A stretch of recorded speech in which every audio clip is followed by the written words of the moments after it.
Fellow Nigerians,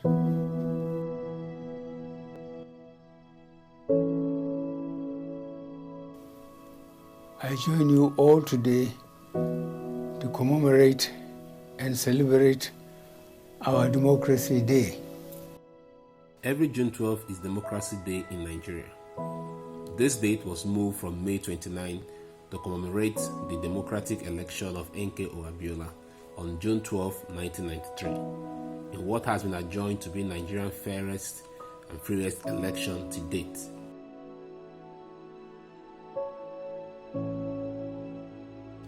Although the election was later cancelled by the then Ministry Head of State, General Ibrahim Babangida, subsequently Abiola declared himself the president of the country and was later detained by the head of state, and unfortunately he died in prison afterwards. So June 12 will remain a very significant milestone to Nigerian democracy.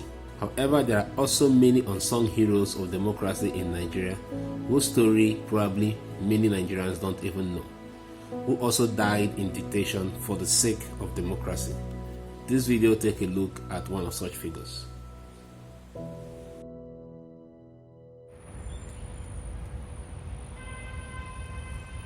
Hello guys, today we are in Shehu Musa Yaradua Center.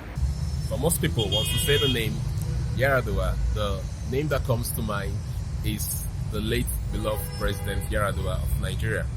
But there's another Yaradua that actually played a very key role to the development of the democracy that we have today. And his name is Shehu Musa Yaradua. And that building behind me is a building that was actually put together in recognition of the great work and the great role that he played in the development of the political space that we have today. Today, I'm going to take you inside the Shehu Musa Yaradua Center to take a look how the inside look like, and probably I'm going to learn a couple of history about Nigeria that probably you did not know by going into the center with me today.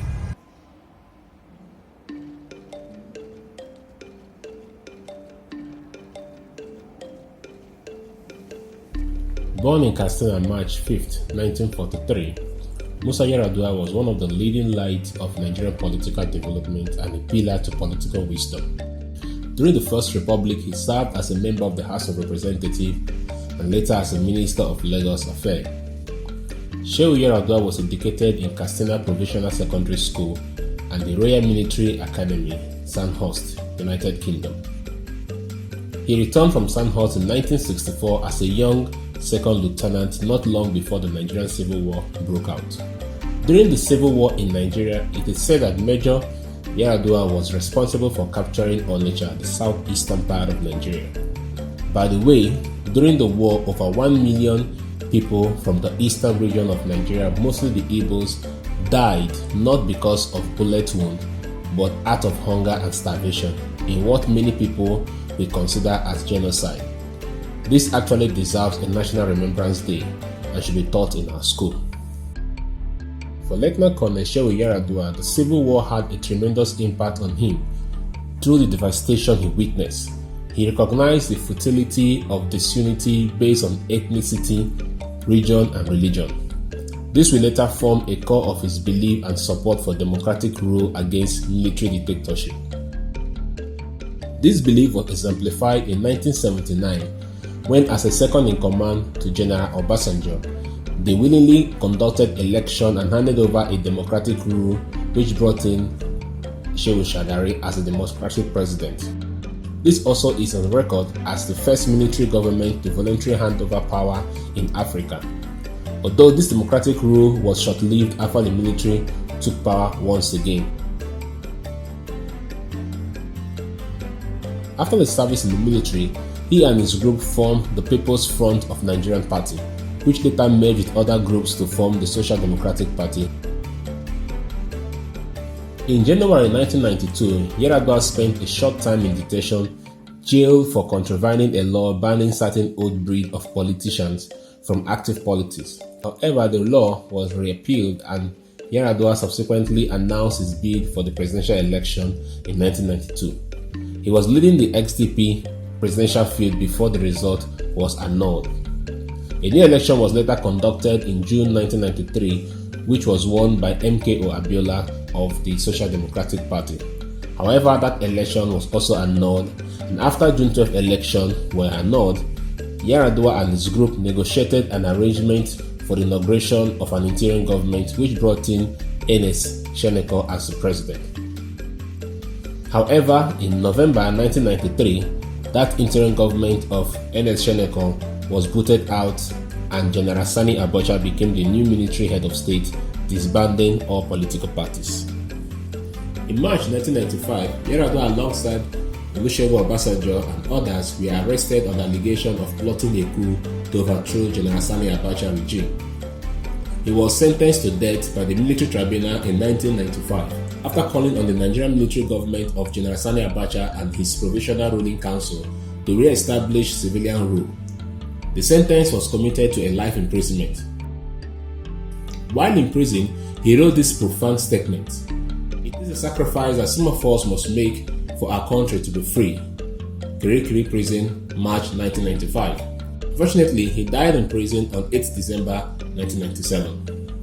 Hence, this exhibition hall shows his life work, effort, and struggle towards establishing democratic rule in Nigeria. Once you come here and you take a look at those pictures, you get to understand more about Nigerian politics and the democracy that we have in the country today. So let's explore more and see more pictures so we can learn more about Nigeria through the lenses of the past.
This hall also have pictures showing struggles of other Nigerians such as Ken Saro-Wiwa, a Nigerian writer and environmental activist who also died as a result of military dictatorship.